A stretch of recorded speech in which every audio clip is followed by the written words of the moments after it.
Hi, everyone. Good evening and good morning, depending where you are.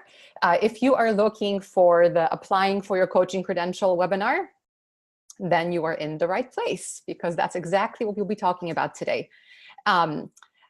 So there will be some slides that we will go through, but we'll probably jump in and out of video as we discuss the various aspects of our credentialing process.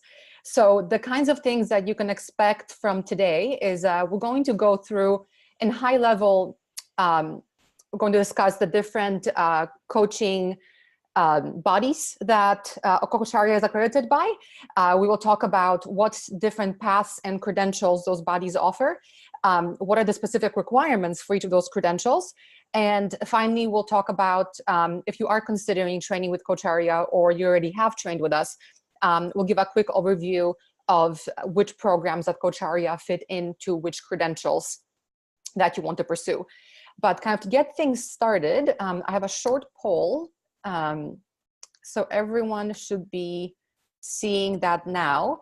If you could please just take a minute and vote in that poll. I'm keen to see who is in our audience.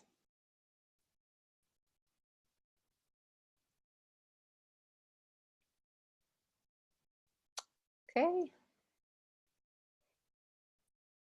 Anyone else? I'm going to keep this poll open for a little bit because people do join late to the webinars sometimes, and I want to see kind of how this pans out. So in a few minutes, I will touch on it, but so far it looks like most people don't have a credential, and a few of you have your ACC or your PCC. So we'll move on. So first things first, there are three main coach credentialing bodies, and Coacharya is accredited by all three of these. So most of you on this call will probably be familiar with ICF, the International Coach Federation. Some of you will probably know about EMCC, the European Mentoring and Coaching Council, and I'm guessing fewer or less people will know about CCE, or the Center for Credentialing and Education. I'll give a quick overview, and Ram, just jump in if there's anything you wish to add. ICF is the most recognized of all of these credentialing bodies, and they are the most global. They offer three main credential levels, and those are the Associate Certified Coach, the Professional Certified Coach, and the Master Certified Coach. And we will in a second go through what the differences are. But basically ICF, it's got over 40,000 members, if I'm not mistaken, but it allows you to lay your coaching foundation through the various coaching competencies, and then continue on as you develop your career and you want to continue with additional credentials, additional study, then you can move on through the three different credentialing levels. EMCC is also recognized globally, but it is focused on Europe, as their name suggests, is the European Mentoring and Coaching Council. And just like ICF, there are different levels of credentials. The requirements are a little bit different, and we will go through that a bit later. But kind of the easiest way to think about it would be the ICF's PCC credential is kind of the same level as EMCC's senior practitioner credential.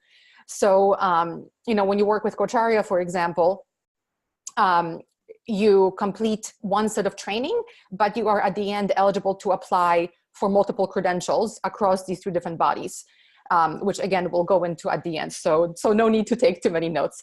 And I do have a question in the audience. Will we get a recorded copy of this? Yes, you definitely will.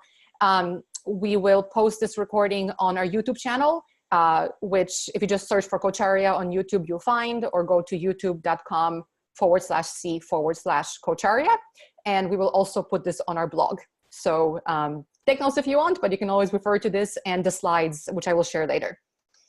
All right, and the last body that we have on here is the Center for Credentialing and Education. And the coaching credential that they provide is called the Board Certified Coach, or BCC, which I just noticed isn't on there. But BCC is also the same kind of level as ICF's PCC and EMCC's SP. So again, if you go through Coach Aria's 125 coaching hours, 125 hour program, training program, and complete the requirements for that, as well as some other requirements, you could actually apply for all 3 credentials just with the one training. And we'll go through that at the end. And I just noticed that all of these have the same colors in their logos, which is very interesting. All right, for those of you who are just joining, there is a poll. If you could please answer the poll if you already haven't. All right, I'm going to actually end the poll and I will share the results with everyone. So most people here don't have a coaching credential, which is great because we're talking about how to get one. Some of you have your ACC and PCC, and a couple answered that they have another. If you could maybe ping me in the chat and let me know what that other credential is, that would be great. Okay, I'm gonna stop sharing that.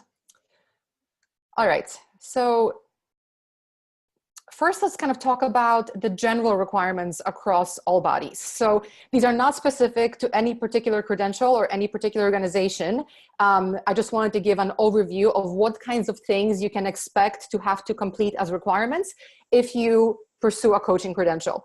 So first and foremost, there's always some sort of classroom instruction with a credentialed coach who has been through that process before. With a credentialed coach, but it's quite important because there's a lot of coach training programs out there which definitely teach particular approaches, methodologies, tools, whatever in coaching, but they aren't taught by a credentialed coach, or they aren't accredited by one of the organizations that we talked about previously. So if you haven't trained as a coach yet, make sure that you do your homework and check that the organization you're planning to train with has been accredited, because otherwise you might go through a process and not have any benefit at the end. But yeah, across the board, you can expect some kind of coach training. Also, you can expect some kind of mentoring. Depending on organization, this could be with a coach at the same level as you're training towards or higher, and there's different numbers of hours required, which we'll go into in detail in a second, but mentoring with someone who's already a coach is also a common requirement. Another must is logging of your coaching experience. So that's literally while you're doing your training or after you finish, it's having practice sessions with clients. And there's different ways of looking at it. These could be paid sessions where you literally are working as a client and coach relationship. They could be with others within the company where you work. And all the different coaching bodies have guidelines in place of what counts for a coaching hour and what doesn't. I have a blog that I can share with anyone who's interested that goes into detail as to what counts and what doesn't. So after this webinar is over, along with the recording and the slides, I will post some links to that blog post so you can get some detail to see if what you're currently doing is actually going to count towards the log. The next requirement that everyone in some way requires is a performance evaluation. In some cases, it's a self-evaluation. In other cases, it's an evaluation from a mentor. And what this does is it either shows your self-awareness that you have grasped the coaching competencies that the credentialing body requires, or it's witnessing from your mentor or your trainer that, yes, you have grasped the coaching competencies. And last but not least, pretty much across the board, you can expect some sort of assessment, some sort of test. These have different names depending on the credentialing body, but you will have to pass a test to show that you have learned all the different things that your program required. So, by the way, if anyone has questions along the way, I will try to pay attention to the chat. So please put them there. And if I don't catch something, I'm sure that Ram will jump in and make sure we address the question during the webinar. But at this point, I'm going to move on to the various credentialing bodies. And I'm guessing that's where a bit of questions will pop up. So first and foremost, ICF, again, the most known to everyone here, I think, credentialing body. ICF has several paths to credentials, which can get a little complicated and have different levels of difficulty for actually getting the credential. Every single path that is outlined here and every credential that ICF grants to coaches requires training, mentoring, logging of coaching experience, a performance evaluation, and the passing of a coach knowledge test, just as we described in the previous slide. So the most comprehensive and highest standard of path to credential that ICF offers is the ACTP, the Accredited Coach Training Program. So you'll hear that phrase or that acronym used a lot when you're looking at coaching programs. And what ACTP means is basically that the the institute that you are training with, someone like Coach Arya, has gone through a rigorous process with ICF to get an accreditation that does two things. A, it shows that Coach Arya will teach all of the coaching competencies that ICF has identified. And it also means that Coach Arya is qualified enough to give their type of approval that a coach is actually grasps those competencies through evidencing in a actual coach practice session. So I'll go into that a little bit more after I describe all these three levels, but I think kind of a good way to think about it is the next level, the next path, the approved coach specific training hours, ACSTH. To go through that path to credential, you also have to go through a training program. However, when you apply for your credential, you don't submit a recording that's been evaluated by a mentor. You submit your recording with your evaluation by yourself, and then you rely on ICF to hopefully pass your recording, but it's a much more difficult way of doing it. So if you go through an ACTP program, as part of that, you go through what's called a mentored evaluation, and you work with, in our case, you work with MCC level coaches. You work with a coach, you submit your recordings, and this coach mentors you along the way saying, okay, well, here's where you're grasping the coaching competencies and here's where you need improvement. So basically, by the time that you finish your mentored evaluation, which is part of the ACTP program, you have a finished recording with an MCC level mentor that says, yes, tick mark, you have passed your ACC, PCC, or MCC level coaching competency understanding and knowledge. Ram, anything to add to that? Or we're good? No, we are good. Just a point that somebody may probably ask if they are somewhat familiar is that a ACTP provider such as Coach Arya can also offer coaches programs at the ACSTH level and lower levels of what is called continuing coaching education units. And that is because the ACTP program is a very, very fixed program. ICF has rigid standards for it. It's always a 125 program, which essentially qualifies the learner for the PCC. Whereas an ACSTH program, if somebody does 60 hours, you will probably show it in the next slide, will only, that will be awarded the ACSTH with those note conditions. So I'm just making that difference more obvious at this point. Yeah, that makes sense. I think it's going to make more sense here on the next slide. But before we go on, just to mention the last path, which is a portfolio path, which is quite complicated, but it is a path that ICF provides. Basically, it's a way to show that you have done training, not necessarily with an organization like Coach Arya. You may have done it across the board with the various organizations. And you think that you have gained knowledge of all the coaching competencies. But what the portfolio path means is that you have to then very clearly outline what training you've taken and prove beyond a reasonable doubt, that this training applied towards coaching competencies. So it's definitely an option for you, but we don't recommend it because it's a headache. That's an understatement. ACTP is definitely the easiest path to follow with ICF.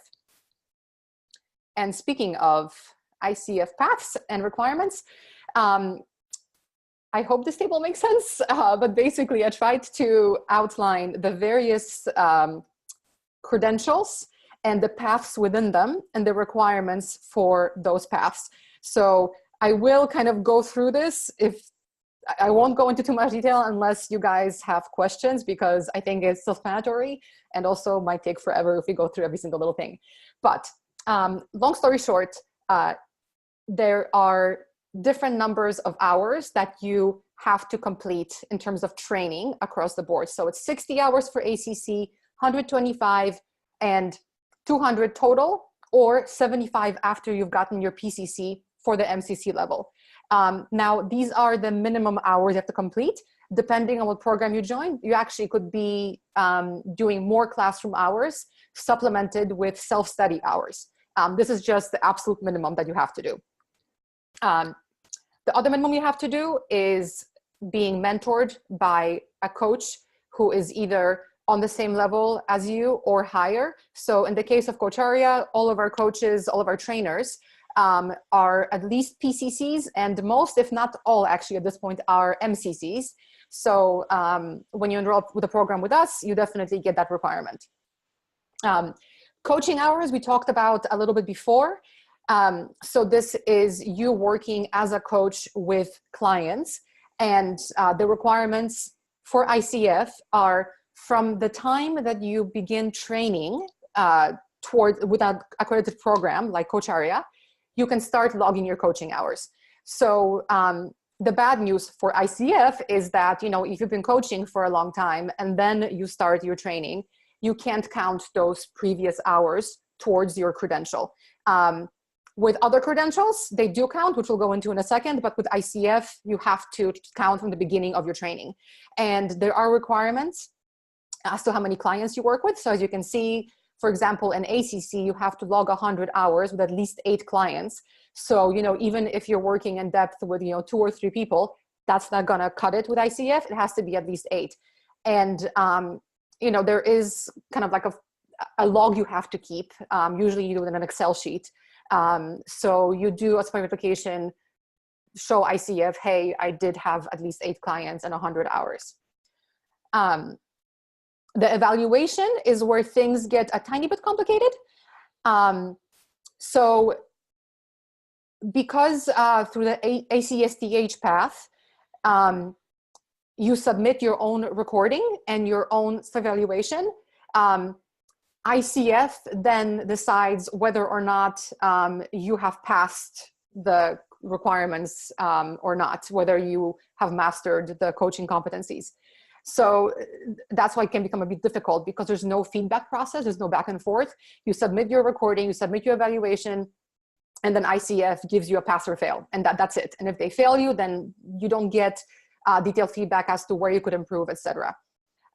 With ACTP paths across the board, because you're working with a mentor coach as part of your training program, you get continuous feedback. So by the time that you, maybe your first recording is brilliant, you can submit that. But if it's not, you're getting that feedback from the coach, for your mentor coach, so that when you submit your final recording, there's a guarantee that you pass that requirement because it's already been passed by your mentor coach. And obviously, as a portfolio is the exact same way as with ACSTH. You submit your own recording and then ICF gives you a pass or fail. With MCC, there's no options. You always submit to ICF and you get a pass or fail, because at mastery level, there's expectations that ICF has that you have reached, you know, a certain level of coaching competency. And last but not least, for ICF, you have to pass the coach knowledge assessment. It's a tongue twister. There's a blog post as well on that, which I will add when I write up this session. But it is a test you have to pass at least once. So if you start your credentialing process with ICF at ACC, then you would have to pass the CKA on your first credential application. And then you don't have to do it again when you go for your PCC or your MCC. But if you start with your PCC credential, then that's the time when you would take the coach knowledge assessment. So that's ICF. I'm just going to pause for a second to see if there's any questions other than what about ICF, other than what Ram has answered. Okay, so it looks like if everybody wants to take a look at the chat, Ram has been answering questions, which is great. Ram, do you want to jump in and say anything at this point, or are we good to continue? We're good to continue. All right. Tracy's asking something. If someone applies for ACC upon reaching a required number of clients coaching sessions while completing a PC program, is the next application for PCC incremental, or do you need additional 500 hours? No, so hours are cumulative. So basically your coaching hours start from the time for ICF, from the time that you start your training with an ACTP accredited organization. That's when you start counting them. So once you get to 100, you can apply for your ACC. Then you continue getting your coaching hours. And by the way, in the meantime, you could just get your ACC or not. You could just decide, you know what, I'm actually going to continue training. I'm going to continue getting my hours and just do this whole process once. Perfectly fine. So keep accumulating. And then same thing with MCC. Your hours start accumulating from when you started your first training, not when you started your MCC training. So in that case, it's a bit generous, but there's a lot of requirements. And if the ICF standards are so rigid, how is this program able to be unique? Ram can maybe jump in, but the way that I see ICF is they've done a really good job of bucketing the various coaching competencies into kind of separate areas. It's very clear as to what a good coach will do.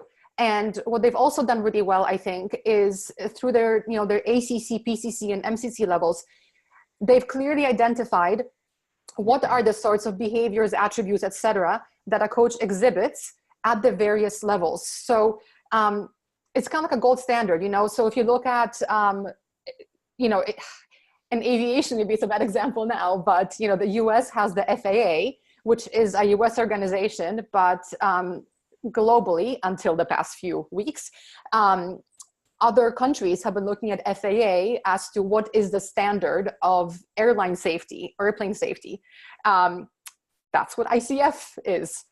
It's kind of the global standard that people look at where to see if someone is a capable coach or not. Ram, do you want to jump in? Yeah, let me answer all these questions again. Okay. The ICF standards are the same for everybody. And the ACTP, there are probably over, 100, 200 trainers, all of them qualified as ACTP. And therefore, all of them would have to fulfill the requirements set by ICF for the ACTP. So you are right, that alone, the fact that we are ACTP doesn't make us unique. Magda would have a separate chart at the very end, which will show you what our uniqueness is about. The uniqueness comes from several factors. One is that we are probably the only certifying body, training body in the world, which allows you to be qualified for 3 separate global standards of ICF, EMCC, and BCC, and possibly for Association of Coaching in UK as well, because the standards are very similar to EMCC. We start with a mastery focus. Many of our programs cover subjects like systemic coaching, supervision, team coaching, and all these other elements of coaching, where many of the programs stop with core competencies. Many of the ACTP trainers, several of the very reputed ones, they were all founded by 1 or 2 people whose philosophies are the only thing that they teach, which we believe is going to be restricted in a person's practice as they go along. Because clients don't come to you just because you as a founder, you as a training organization believe in one particular way of doing it. So we like to be pretty Catholic in terms of how we do that. So we'll go into those details. If you have more information requirement, we will answer that. Somebody said finding clients can be difficult. Yes and no. But when you become a coach, that is what you have to do. So there is some amount of help that we can provide in terms of linking you with peers within Cocharia. At any point in time, we have about 50, 100 people, and you can train them. But you also need to go out and get your own clients. And you can provide pro bono. But with the pro bono, with a provision that if there's a barter, it can still be considered as paid. So you don't have to charge what you would as a qualified coach. So you might charge $2, you might charge a cup of coffee, you might charge whatever it is, they could be bartering. But if you're working in an organization, what you do within the organization as coaching, except your direct reports, that counts for paid coaching as well. So there are multiple ways. So when we are in a program, we can explain to you what is it that ICF will allow you to do. But the fact is, in fact, even ethically, we would find it difficult for us to sort of work with the client, the learner, in terms of making sure that they do get the training hours, because it's not in our hands. And so that no trainer of repute, as far as we know, does that. Cocharia gets us very well prepared to pass ICF. Yes, for the simple reason in the ACTP, the internal mentored evaluated credential that we provide you, the certification that we provide you, is automatically accepted by ICF, and there is no further testing on your competencies per se. However, you still will have to pass a general coach knowledge assessment test, everybody at every level, once in a lifetime. And also the credential hours you need to submit on your own. That's your responsibility. But as far as evaluation is concerned, your assessment as a learner, evidencing your capabilities, we certify, and ICF would accept that. If one has done ACC, will the hours done in ACC be taken for completing 500 hours required? Yes, it has been, Magda already answered it. Yes, if you're done 100 hours for ACC, you need to do 400 hours more. So, but you have, if you're doing it separately, if you get your ACC certification first, and then separately you are doing your PCC certification, which is not necessary, because PCC allows you to be done without having first done your ACC. You don't have to submit all over again, but otherwise you have to submit all over again. The fact that you have submitted before doesn't prevent you. Elaborate on CKA, we may not have the time. So we do that when you are actually in the program. The CKA ICF website provides you enough information on what CKA is. There are about 150 questions that you need to answer over 3 hours, which are basically on competencies. So that's very extremely, and there is also, Magda will attach the blog. There's a very, very comprehensive already blog. have. If you guys look in the chat, there's I put a link to the blog on both the CKA as well as a blog on client coaching hours and what counts. Yeah. And Shaileshwari, are there any upcoming new coaching refresher courses? I don't understand what the question is. If you can clarify that. I think, Magda, what time of the year do we apply for ICF? Any time of the year. There is no one time of the year for credential. But usually credential renewals, when you are renewing your credential at the end of 3 years, is, I think, Magda would know better. Usually, I think it's now December. Yeah, so I did actually speak to ICF about this a couple of weeks ago. You can begin to apply for your renewal, usually in April. So ICF makes you have to purchase an application. So they make it available around April, and then you have until the end of the year to submit. But in terms of when you get your renewal, it's on a rolling basis. So it just depends on the volume of applications that ICF is processing. So if your renewal is this year and you apply in May, it's possible that you'll get your renewal processed then, but it'll be by the end of the year. So you still get someone is asking what is renewal. Your credential is valid for 3 years, every credential. At the end of the credential, you have to fulfill a criteria required for renewal, which is usually a number of hours that you have to go through as a continuing education. Currently, it is 40 hours, out of which 24 hours would have to be core competencies. And there are also some other requirements. ACC, you have to have a mentoring hours. Those are given in details in the ICF website.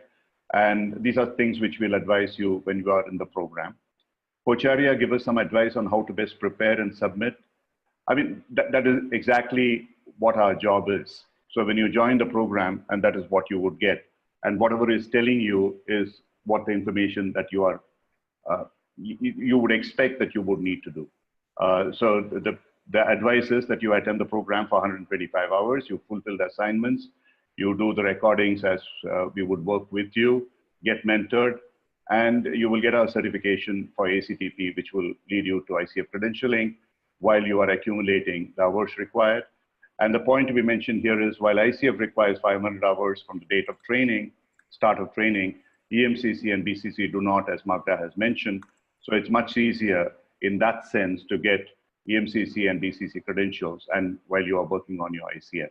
So that is one of the advantages that you get with the Kocharya program.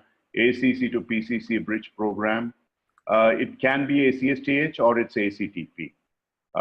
If you just opt for the classroom courses, but you're not going for the mentored evaluation, it could be ACSTH. But sorry, Bram, to interrupt, but in our case, we do recommend ACTP, and most of our learners go via ACTP. Yeah, absolutely. So because we take responsibility, and that is what we would like to do. Where can we buy unbiased Kocharya reviews and probably? I've already answered that one. Just if you want, if you want to see reviews of Kocharya, there's plenty on Google. Also, for any of you considering learning with us, I'm happy to connect you with current or past learners. So just please email me afterwards, magda@kocharya.com. Yeah. What constitutes resource development CCUs? Any programs which are referring to business development and stuff like that would be considered as resource development. And those hours you can get by looking at some videos and so on and so forth. But primarily what ICF would demand is 24 hours or 25 hours. I don't know exactly what's the number now of core competencies, which you have to accumulate through an approved trainer. Yeah, I think most of the others, I have co-facilitated a 2-day workshop on coaching with an MCC coach. Yes, you can. If you have a certification with that person, it doesn't matter whether you're co-facilitated or you have attended, it would still be considered as, however, if it is actually an MCC coach who is doing it as a part of an approved training program, then in that case, you might even use it as a core competency if it is about competencies. So I don't know the content of what the program is about. Yeah. Okay, so I'm going to pause the questions for now. I think we answered all of them. Oh, this one just came up. Can someone directly apply for PCC credential? Yes. What is the key factor that distinguishes it from ACC apart from coaching experience hours? Again, Ram, maybe you should speak to that, but it's the level at which you are not familiar, at which you mastered the coaching competencies. Ram, can you talk about ACC markers versus PCC markers? Yeah, I mean, there are very specific ways in which your competency levels are judged. It's something like if you're doing physics at an undergrad course and a postgraduate course, what is it that you do better? The same way, the ACC is a very basic 60-hour program, which tells you about the fundamentals of coaching, what coaching is and what coaching is not. Whereas at the PCC level, you have a much better level of mastery. And in the marketplace, I think today pretty much all major companies who are looking for leadership coaches, by and large, they would ask for a PCC level coaching credential. And Ram, one more question that I think is quite relevant. If not ICF certified, do CCE hours go towards AC certification? What does that mean? So if someone has done coach training with organization. Okay. Yeah, no, you're right. Yes, if you apply through the portfolio route, it might, but that is something that you will have to check with ICF because the portfolio route, the decisions are made by ICF. If the point is, can I attend 60 hours of individual webinars, accumulate all of them, and can I go towards an ACC certification? The answer might be no. ICF will turn around and say no, because there is no clear evidencing of that you have learned all the competencies. what you have actually done. It's not a structured program and so on and so forth. So traditionally, the CCUs are used for renewal by and large. And also if they are about a particular subject for a certain number of hours, they could be used for MCC, which is always a portfolio route. So I'm going to stop questions, and if anyone has individual questions about their particular situation, we're very happy to help, but not in this forum because mindful of time and we still have 2 credentialing bodies to go through. So if you want to, please just email me, magda@coacharya.com, or Ram, or both of us, and we'll be happy to help. But I'm going to move on now from individual questions so we cover everything in the time we have. So our next credentialing body that we're going to look at is EMCC, the European Mentoring and Coaching Council. And they too have several paths towards credentials, and they are quite confusing. So we're only going to focus on the main ones, which is called the European Quality Award. It's kind of similar to ICF's path, ACTP path, but there's different requirements, which I'll go into in a second. But it also focuses on coaching competencies, and Coacharya is also accredited at this level. What's really cool is that if you do your ICF training, etc., and you get your ICF PCC credential, you can actually apply for your SP credential with EMCC without doing additional training. So that's pretty nice. And then Ram, what's the... Yes. Yeah, there's just one thing more. If you do the ACTP program with us, you don't need to have your PCC credential. And that is the major advantage that we have, because you don't have to wait for your 500 hours accumulation Good point. to apply for PCC and then go to EMCC. Our program is approved, accredited, credentialed by EMCC as what is called an EQA training provider. And so the 125-hour program that we run, ACTP program, our benchmark program, which qualifies you for ICF, also qualifies you automatically for senior practitioner of ICF, of EMCC, as well as the BCC of Center for Credentialing Education. Very good point. I can't believe I didn't say that. We'll talk about that at the end again. But all these acronyms, they're a tongue twister, hey? So let's maybe just look at the requirements, because that may be easiest. So just like ICF had 3 levels of coaching credentials, EMCC has 4, and they're kind of similar. So foundation is their simplest basic level, then followed by practitioner, and then you have senior practitioner. So ACC sits around the foundation practitioner, kind of in between those. Senior practitioner is similar to the PCC level at ICF, and the master practitioner is similar to the MCC level at ICF. The reason I've only put the coach training and coaching hours on, because EMCC has very specific, very complex requirements if you just go for their credential by itself. So frankly, it was too much to put on one slide. So if anyone is interested specifically in the EMCC credential, just go to our website. It's coacharya.com. It's on the bottom here, /EMCC. And then you'll be able to see all the various paths. But as Ram said, the easiest way to do your EMCC credential is to just do Coacharya's benchmark ACTP program. And at the end of that, you can apply for 3 credentials, actually. You can apply for ICF's PCC, for EMCC's SP, and for the BCC credential, which is on our next slide. So the big difference in terms of requirements between ICF and EMCC is the accumulation of coaching hours.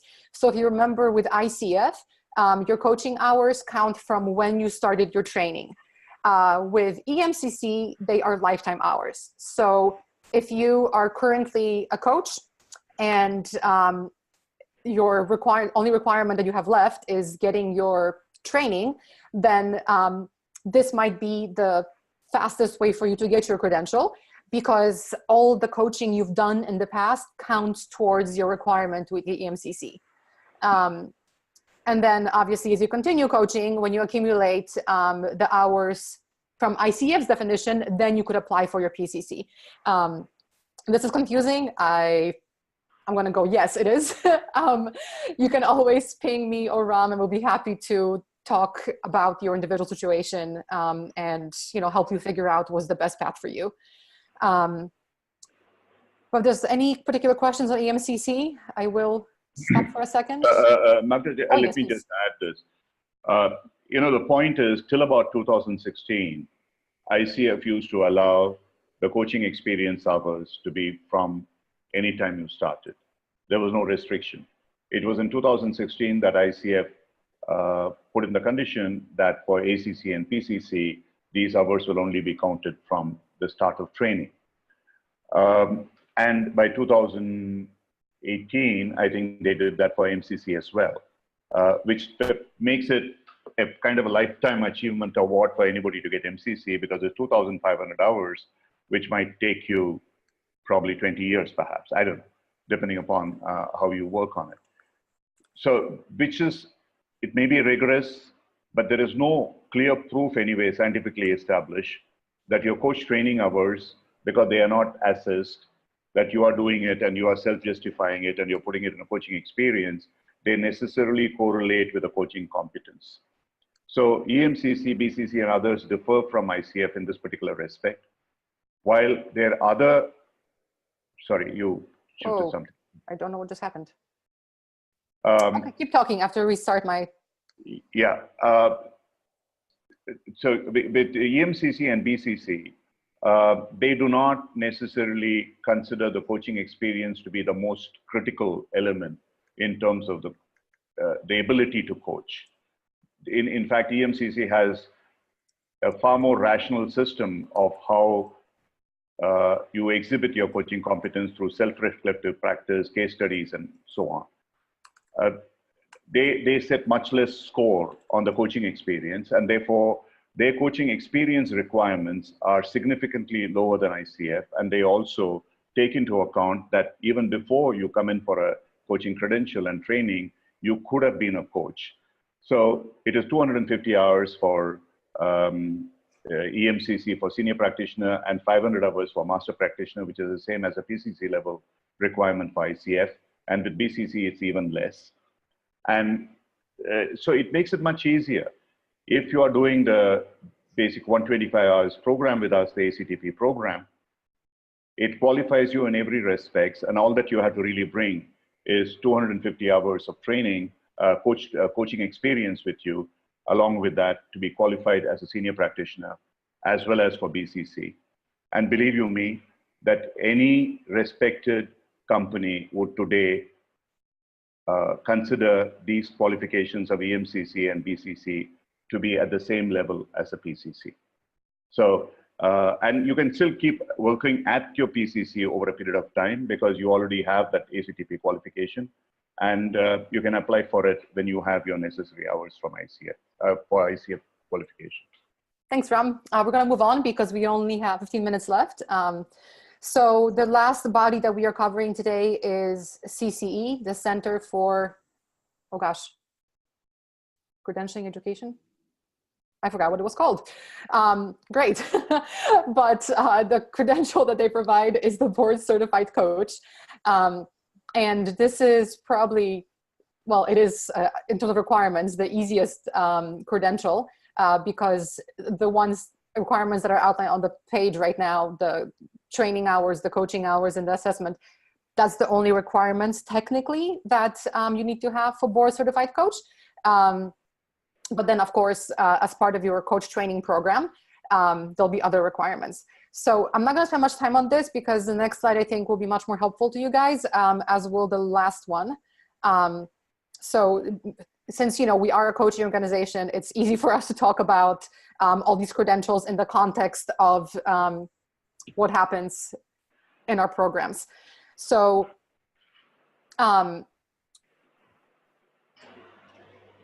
like Ram said, there's basically, you can apply for multiple credentials at different times. So where we encourage most people to train is this middle column, which allows you to apply for your PCC, your SP, and your BCC at the end of the training. The reason why we recommend this program is, it's the most comprehensive. You get, bang for your buck because you can apply for 3 different credentials. And, really based on the preparation you get in this program, that's when you can say that, you know what you're doing as a coach. Obviously, if you start with your ACC and then go on, that's perfectly fine too. But we do encourage people to go for their PCC because it is a great program. But kind of going through what we offer, we recently changed our naming conventions of our programs. So if you are seeing some names here that don't sound familiar, it's not you, it's us. We just changed them. So before we used to call our programs basic and professional and or basic and advanced. And because there was a bit of confusion between what our program names were versus, the credentialing bodies, we just decided to simplify things. So we are now offering a coaching foundation program, which has 2 parts, part 1 and 2. So if you complete coaching foundation or previously basic training with Coach Arya, it's about 65 hours, 80% of which you have to attend, lasts about 5 months. And there's a bunch of requirements that we have for you to get your certificates from us. But these requirements align with what ICF requires you to have to apply for your coaching credential. So, we designed these programs to make sure that you are fluent in the coaching competencies, but also so that when you finish the training with us, you have a lot, if not all, the materials that you then need to go to ICF or EMCC to apply for your credential. So if you look at the middle column in PCC, the requirements are a little higher, again, to kind of provide you with more practice and more reflection so that you can fulfill your requirements for your PCC credential, as well as the more detailed requirements that EMCC might have. And same with the MCC program. Once you get your PCC, you're able to apply for your MCC credential and continue your learning. So the way that we structure that program is we, through your assignments and your coaching sessions, etc., we make sure that you get exposed to EMCC's requirements at the same time. So when you finish your MCC training with us, you can apply for both credentials. So there's a couple questions about triad sessions and about peer coaching. So Ram, please jump in if I'm explaining this incorrectly, but in triad sessions, triad means 3. So it's 3 people from your program that you would work with. One of them would act as a coach, one as a client, and another one as an observer. So these sessions are essentially observed coaching, where 2 people are engaged in a coaching session, and the third person is observing and learning, and then giving them feedback afterwards. Is that fair enough, Ram? Yeah, let me, because there are a couple of other questions as well. Sorry, you were talking about the triad session. Yeah, start with triads, please, because that's the first question that was there. Yeah, a triad session is simply a practice session in which, in addition to one person coaching another person as a client, there is also an observer who would then mentor the conversation. We use it as part of what is traditionally called a fishbowl, and also the group mentors, which is very helpful in terms of learning your competencies. A dyad or a pair is there is just a coach and a client, there is nobody else, and then you depend on your recordings, etc. So that's what the triad. It's more a technical term.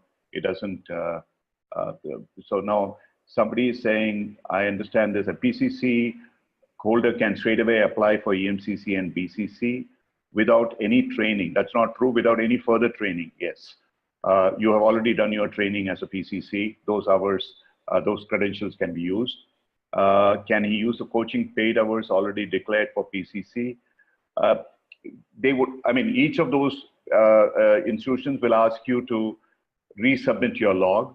And so if you have the coaching paid hours and you will have to, you can use the same hours. You don't have to recreate additional hours. So if you have 500 hours for PCC, you would be able to use it for EMCC as well. No, the triad is generally, sorry, I think the understanding is probably not enough. The triad is purely a classroom exercise. And so any classroom exercise cannot be used for as coaching hours. However, if you do it outside of the classroom and if you still use another person to observe and mentor you, that's an informal triad, and you can use that as a part of a peer coaching. If you sign up for Coaching Foundation program, can you sign up for the Coaching Foundation 2 later? Yes, you can. But we offer, the difference between the first 2 rows here and the 3rd row, MCC you cannot do without a PCC, whereas a PCC you can do without an ACC credential by ICF. However, whichever institution that you work with, typically if you stop at the PCC level and later you come back and sign up for the PCC, you would be paying extra. That's up to you. So there's a cost difference, but the answer is yes. You can do Foundation 1, Foundation 2 later, but there could be a fee difference that we can talk about when it's specific. There's somebody who asked an earlier question. Yeah, Ram, if you could talk about peer coaching, actually, we do have limited time. Reminder, if anyone has specific questions about their own situation, please just email us. I put my email in the chat. Yeah, very quickly, Magda, this is about somebody who's done it with Ericsson or someone. We won't take responsibility for that. If you've done the ACTP and if you've done that, it's for you to be able to directly go to EMCC and how to deal with that. Because if they are not EQA cleared, then in that case, you would have a problem on your hands. You will have to go to a EQA provider. So we would not be able to help you in that, but after PCC, you can directly go and apply. What is peer coaching? Typically, the way peer coaching is defined is when you work with another person who's also a coach or coach in training for that matter, and usually in the same organization that you are providing, you are learning your training. And if the 2 of you coach each other, since you both come from the same institution to which you are paying in, this will be considered as barter coaching, and ICF would recognize it as paid coaching. And ICF independently also has some peer coaching sessions where you pay in a fair amount of money. I think $50 or something for 3 sessions or 4 sessions, I don't remember. So that's another alternative. Whereas in the training schools, most of them would offer this facility for free. Great. And there's in the Q&A, there was another question around what are the assignments for the for our training programs. There's a bit too much detail, so I'm happy to email anyone who's interested. Please just email me, magda@cocharia.com, with any questions. If I can't answer them, I'll refer them to Ram, but chances are I can just point you to a blog post or I can answer them. Very happy to do it. These are in our learner agreement once you sign up. And typically the assignments are to reflect evidence you're learning. So they will be related to what you have learned in the classroom. Yeah. So if there's no specific questions about this, I'm just going to move on to last slide. We only have 5 minutes. Why train with Cocharia? We've gone through this a couple times, but obviously we want all of you to train with Cocharia. We think we're great. I think the biggest kind of most practical benefit that you get with us is the multiple credentials. You know, you can't kind of beat the bang for your buck with doing the Foundation 1 and 2 and being able to apply for ICF, EMCC, and CCE credentials. It's pretty good value. You can definitely start coaching from day 1. So there seems to be some confusion out there, I think, from people that, you know, that's a benefit from certain programs. Any program you join that's accredited, you can start coaching from day 1. In fact, you should start coaching, and you should start logging your hours so you can apply for your credentials. But yeah, what Cocharia does really well is we don't just focus on what ICF and EMCC qualify as coaching competencies. Of course, we make sure you're proficient in those and you fulfill the requirements, but we also cover other Western methodologies and Eastern philosophies to help educate coaches in what is possible within the realm of coaching. So, as such, we don't prescribe a particular coaching style to you. And we don't just say, here's the competencies, learn them, off you go.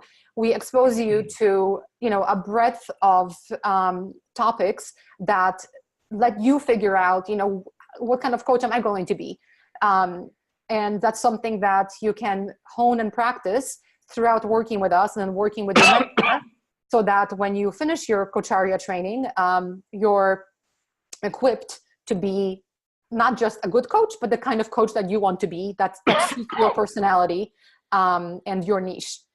Another thing that we also do differently is, when we talked about ICF levels, the associate, professional, and mastery, there's literally different evaluative markers assigned to those 3 levels. We aim to instruct our learners on mastery level from the get-go. So even if you start with your ACC and you want to get your ACC only from Coacharya, we will teach you as if you're trying to become a master coach. It's up to you how far you go, but it's important to us to, to produce the best coaches that are possible out there. In our curriculum, there is definitely a set curriculum that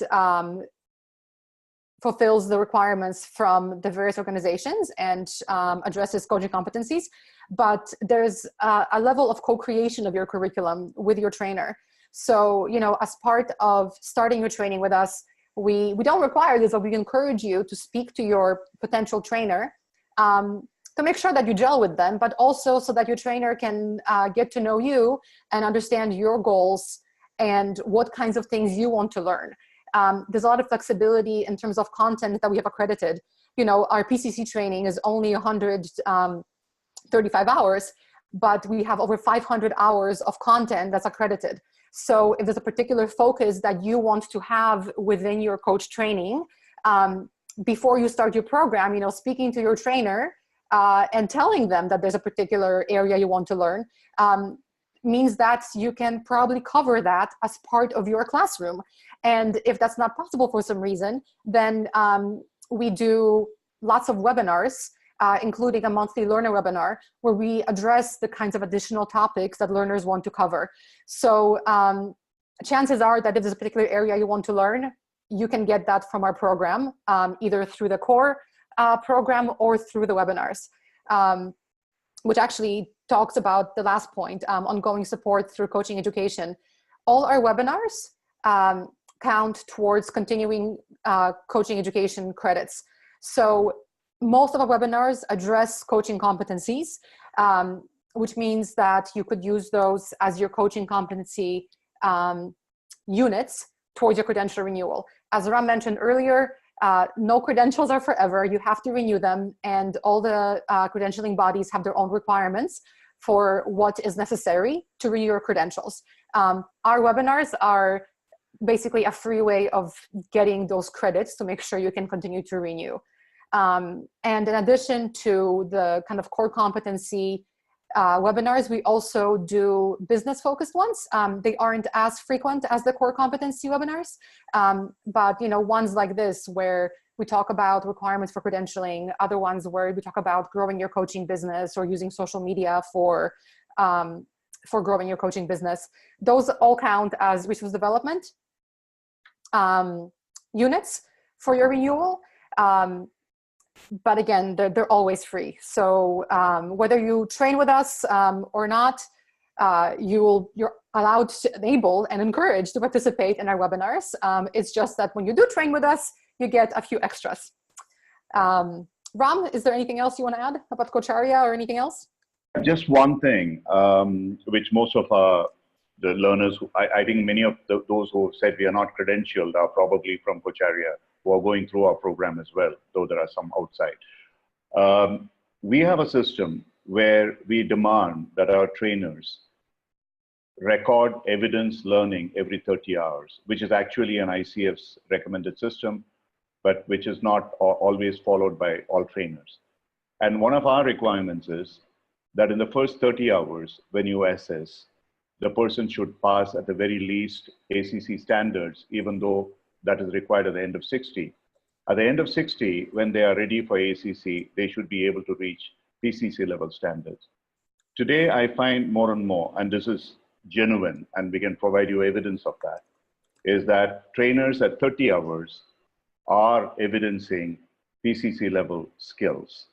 And there would be enough people who would be willing to testify for that as well. I mean, so for us, when Magda talked about start coaching from day one and aim for mastery level skills, these are not words. So you can say anybody would say that, but we would be able to evidence that and we would be able to prove that. Because the way we train is from day one that you work towards a mastery in coaching. You are not working, we don't look at you as an ACC coach or a PCC coach. We look at you as a master coach, and every one of you is capable of becoming a master coach. And this is what Carl Rogers describes as unconditional positive regard when you look at a learner or a client or whoever is on the other side. And this is what we guarantee. Great. If there's any other questions, please put them in chat. We'll wait for a few more minutes, but otherwise we are finished with the content we're to present to you today. Please feel free to email me, magda@coacharya.com or contact@coacharya.com. Any of your questions are welcome. If you are considering training with us, we'd love to have you, obviously. Ram is starting a program in a few weeks. I'm actually going to train in that program as well, so I'm very excited to formalize my coach training. That program is going to start on April 30th. For those of you who are in India or Australia, we're starting a weekend program as well. It's going to be on Sundays at 9 a.m. India time, and Anita, who's an amazing trainer, will be doing that one. Of course, there's other programs starting in the near future. For those of you who already have your ACC, which I know is a few of you, Priya, who has been training with us for quite a few years too, Priya is running a virtual program that's on Thursday mornings, I want to say, India time.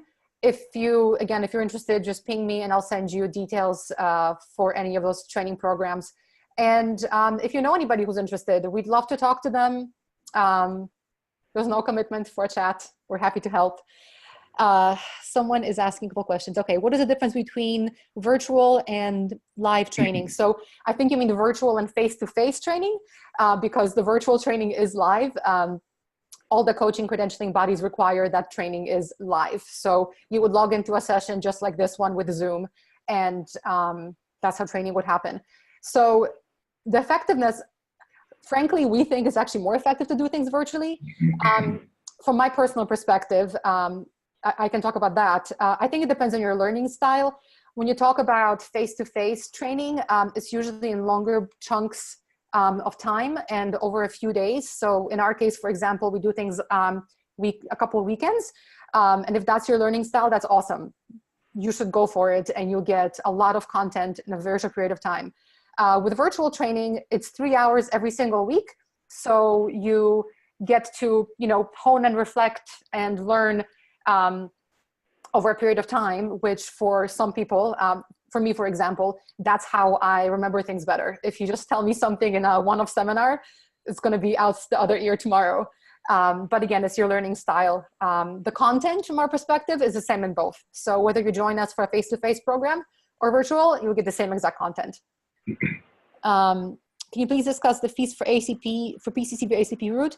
If you could please email me, I will very happily send you fees for any of our programs. They do vary depending on what training you've had, etc. So that's why I don't want to give, a number and then that's all everyone remembers.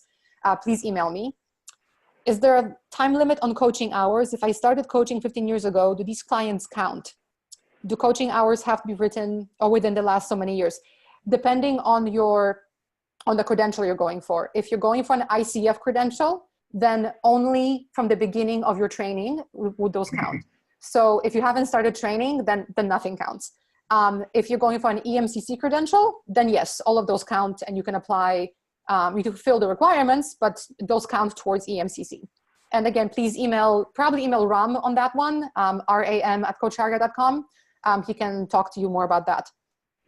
And I think that's everything. Yep, cool. So last chance for questions. If not, we're going to end it. Going once, going twice. All right, it's been an hour, so thank you very much. I know this is a lot, like I mentioned before, this will be on our blog. I should have the recording ready later today, my time. So for those of you in India, Australia, etc., just log on to our blog tomorrow, kocharya.com/blog, and the latest post you see will be from this session. I will include the video, I'll include this presentation. I will also include links to the knowledge assessment blog, as well as the coaching hours blog, and our schedule for upcoming sessions. And if there's any questions, please don't hesitate to contact us. We would love to talk to you. Thanks very much, and have a good evening and good day wherever you are in the world. Bye. Bye. Thank you.